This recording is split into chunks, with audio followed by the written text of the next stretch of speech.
5.3 Solving Trigonometric Equations. What you should learn. Solving trigonometric equations involving multiple angles and using inverse trig functions to solve trigonometric equations. How about functions involving multiple angles? And what I mean by that is this guy right here.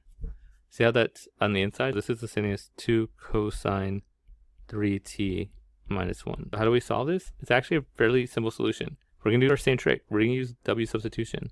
The most famously known as U substitution. W equals 3t. I just prefer to use W. Well, we're going to do that. We can rewrite it.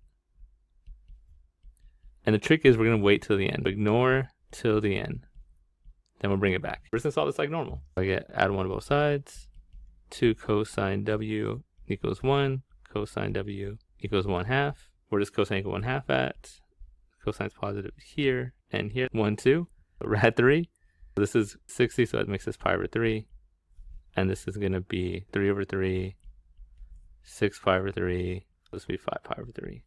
Like that. Now, we found W equals pi over 3. And also notice there's no domains. We have to do generic solutions. We're going to add plus 2 pi n. And we're going to have 5 pi over 3 plus 2 pi n. The thing is, we didn't solve for W. I wanted 3t there. This is where we bring it back. We ignore it to the end. Now we bring back the 3t. 3t equals pi over 3 plus 2 pi n. 5 pi over 3 plus 2 pi n. And then how do we get rid of the 3? Well, we multiply by the reciprocal. Multiply both sides by 1/3. All this gets multiplied by 1/3. All this gets multiplied by 1/3. And I do mean everything. So it's 1/3 times pi over 3, which is pi over 9. Plus, it's 2 pi n times by 1/3. You get 2 pi n over 3. That's the answer for that one. 1/3 times 5 pi over 3 is 5 pi over 9. And over here would be 2 pi n over 3. That's the generic solution there. That's how you do it. You basically put a W there, ignore it to the end, and then bring it back and solve it. Let's do one more to make sure we know that one. Of these types, I should say. We're going to make that a W. I'm going to do this pretty fast. We're going to get 3 tan W plus 3 equals 0. Subtract 3. Divide by 3. Tan W equals -1.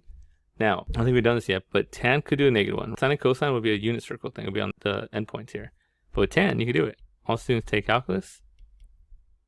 Tan is positive at A and T, but we are negative, so we're going to be at S and C, like that. And tan could do the fraction, 1 and 1. The negative doesn't really matter because we're just trying to find the angle. And that should be it. Hopefully we all know it's a 45-degree angle. The only thing that's isosceles is 45. 45 is pi over 4. So this is going to be pi, so 4 over 4. 1 less will be 3 pi over 4. And then over here will be 8 pi over 4. 1 less will be 7 pi over 4. My answers, again, generic solution. It's going to be, I'm going to have W equals 3 pi over 4 plus 2 pi n. Let's do probe move. If you notice, they're on the opposite sides of each other. So instead of doing 2 pi n and doing each one, we're just going to do one of them. We'll just do plus pi. We'll do a little more advanced move there. That's my answer. 3 pi over 4 plus pi n, because it's go around in circles like that. That's a little shortcut. But don't forget, I wasn't solving for W, I was solving for x over 2. But really this is x over 2 equals 3 pi over 4 plus pi n. How do I solve it? Same way we solved it last time. Get rid of the fraction times by the reciprocal. Times everything by 2.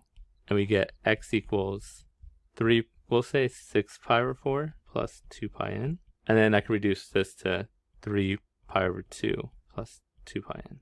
And there you go. That's the solution to that one. We're going to do one problem real quick. How do you do this on your calculator? So that's the last thing we're going to do. And basically what we're going to do is y1, y2. We're going to graph them, see where they intersect. I'm going to make sure the interval works. And here's my calculator. Now, first thing you have to do if you're graphing sine and cosine, it has to be in radians. I'm in radians, I'm good. I'm going to go to y equals. I'm going to press x for my y1, 2 sine x for my y2. I'm going to go to window. I'm going to fix my limits from negative pi to pi. And you just write what it says. So negative second pi is right here. And then pi for this one. Now you could go from negative 10 to 10 if you want your y, but it's going to be really small. Let's just graph this, see what it looks like. You have that, and then you have this graph. You notice it's small, it's hard to see. Notice my amplitude is only 2. If I go up here, I can just change the amplitude. Let's go like give yourself a little buffer, negative 3 to 3, like that. Now we fixed our window. We know we're not going to go too high and too low. And it's going to cross here, here, and here. Those three, we want to find those 3 answers. All we have to do is put second, calculate, find the intersect, number 5. You want to get close to one, we'll start over here. And you press enter. Then it jumps up to the second curve, and that's the second curve. You press enter. Then it says guess, and you press enter, and you get your answer. X equals, we'll round to 2 decimal places, 90. We're going to do the same thing with all the rest. So second calculator, intersect, go back to the middle one. That's probably 0, 0, 0. So let's see, 0. And then the last one. My guess is to be negative 1.9, first one, but let's double check this, make sure. around here and negative 1.9. And that's how you solve on your calculator. And that's the lesson.